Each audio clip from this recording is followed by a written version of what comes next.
Let's take a closer look at the brand new concealer from The Ordinary. If you're new to my channel and if you're not, welcome back. I'm Mike. I'm a hairdresser, a L'Oreal colour specialist, a makeup fan and a skincare lover. In today's film we're going to be testing out and reviewing the brand new concealer from The Ordinary. So if you want to find out more about this concealer and how it performs and whether it's good or it's a heap of dirt, then you better keep on watching.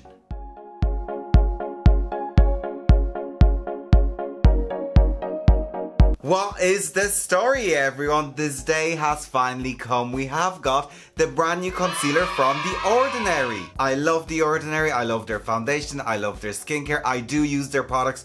So when I heard that the concealer was coming out, I was like, yes, I can't wait to try it out. So you guys, let me present you with the brand new concealer from The Ordinary. So I got the concealer actually in two shades just to be sure. So we have 1.1N, which is light neutral, and 1.1P, which is fair with pink undertone. So I think the two of them should be fine for me. And with the Ordinary concealer we get 8 mils of products and it retails for €5.75. So let's read few facts about this concealer. It comes in 36 shades, which I think is brilliant. And Ordinary is known for their high range of shades. Also is a high coverage concealer, so I mean, what else can we ask for? The high spreadability formula buffs out and blends seamlessly onto the skin for high coverage that still looks natural. The real skin finish looks like your skin, but better. The formula resists setting in fine lines and on dry skin. If that resists to sit on my fine lines, then I mean I'm into it. But as we all know, no concealer really lasts and doesn't set into your fine lines.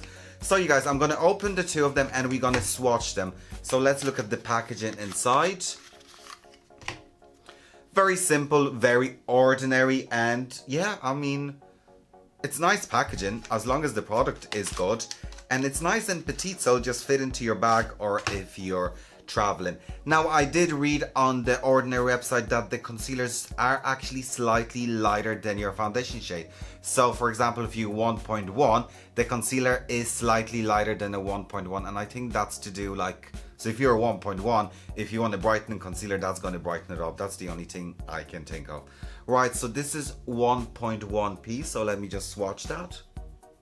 Okay, so that actually looks really nice, so I think that's a good match for my skin. And then we're gonna try out the 1.1N. The 1.1N is actually not too far from the 1.1P. I actually think the 1.1N looks actually slightly bit lighter. So you guys, I think I'll actually go with the 1.1N, which is the color down below. So what I'm gonna do is I'm gonna zoom you in and I'm gonna start by cutting out my eyebrows with the concealer and we're gonna see what we think. Right, you guys, we're up close and personal, so let's take a closer look at the 1.1N, the concealer by The Ordinary. And so the formula looks quite creamy and there's no scent to it.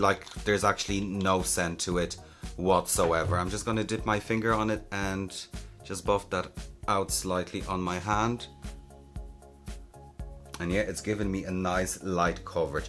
So what I'm going to do on my Inglot 22T brush, I'm just going to apply a tiny bit of that concealer. And I'm literally just going to cut around my eyebrows and see how that feels. And as we can see straight away, it's a quite heavy formula. It's very easy to work with, but it spreads really, really nicely. And I'm going to do the same thing above my eyebrow and just really shape that all up. Is it me or is it looking slightly bit too light? What do you think? I'm going to take a Zova concealer brush and I'm just going to blend that into my skin. Is it a bit too light? Slightly. I think it's nearly too light. So what I'm going to do on these eyebrows is I'm actually going to try out the 1.1p because it did seem slightly bit darker. Now we'll try the 1.1p and see how that looks, because they do look actually really, really light when we're looking at it. Right, so I'm just going to take a tiny bit. I'm just going to repeat the same step on this eyebrow. Now if you're asking me, there isn't really much difference between them two shades per se. Like they're very, very similar. It's a hard judgment call. I nearly think that the 1.1 neutral nearly looks better, but let's just buff it all out and take a closer look. Like it does look nice. There's a nice coverage to it. Now, do I think it's looking slightly a bit lighter? I do think it has oxidized a tiny bit, so I think we're in safe hands. Right, you guys, so what I'm going to do is I'm going to go off camera and I'm going to quickly finish off the rest of my face, and we're going to try out the concealer under my eyes. Right, you guys, we are back and my foundation and everything is done, so let's have a closer look at me. As you can see, I left my dark under eyes and they're quite dark actually. They look... Now what I noticed when I was doing my makeup is when you actually look at this area of my eye, the product actually looks a bit dry, and that was where we put the concealer. So I mean, we'll see how it behaves under my eyes. Now my skin is rather oily and my under eyes are quite baggy, so every concealer catches in my little bag. So I'm actually gonna go with the ordinary 1.1N and we're gonna apply that under my eyes and see how that looks. I'm gonna go back in with my Inglot 22T brush and I'm just gonna apply a tiny bit of concealer here and here.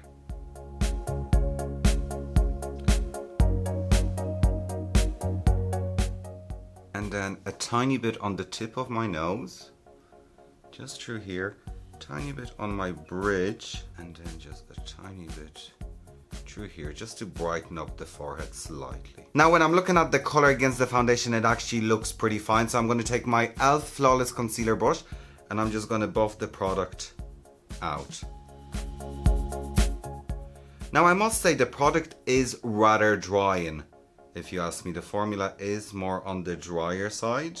I don't think it's as full coverage as it actually says, but let's work that out. How is it looking on the monitor? It is looking quite bright, right? Let's just buff it around my nose.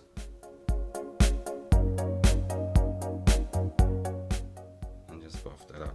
Now what I'm going to say about the formula is that it is quite dry formula and you have to work really fast with it if you want to buff that out. So I'm actually going to use this my Laura Mercier translucent powder, and obviously on a famous MAC 129S brush.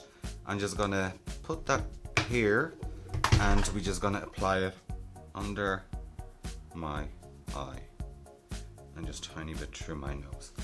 Right, so let's take a mirror and look it up close. What do I think? When I'm looking at it, it is settling in my fine lines already. And it does look dry. Like there's texture.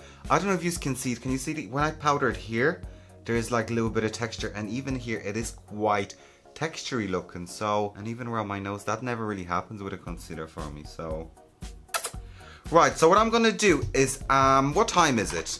It is 6:02, so I'm gonna go about my day for a few hours, maybe an hour, maybe two, maybe three. I'm gonna come back and we're gonna see how the concealer looks after a few hours. So you guys, see you in a few hours. Right, you guys, and we're back. So time check, it is nearly 2 hours since I've applied the concealer, so let's have a look at it nice and up close. Right, so it definitely settled into my fine lines, which I am not surprised by, because I mean most concealers crease even though they say they won't crease, but no, that one has definitely settled into my fine lines. Now when I'm looking at it, there's definitely a lot more texture than I would normally see with a concealer, especially on the side that I powdered, but even here you can see a lot of texture. Now, do I think the coverage is amazing? No. But is it the best concealer I've seen? I am not sure. Right, so let's conclude everything. My final thoughts when it comes to the concealer by The Ordinary. First of all, 36 shades, I think it's brilliant and the price point is good. Now, do I think it's a heavy coverage and it won't settle into your fine lines? No. And I did find that there was a lot of texture when it came to it as a concealer. So my final opinion, I do think that The Ordinary concealer is a heap of dirt. Anyways guys, thank you for watching today's film. I hope you found this film rather interesting, helpful and useful. Please like, share, comment and subscribe to my channel. Also check out my other social media. And of course you guys, please take care. Bye.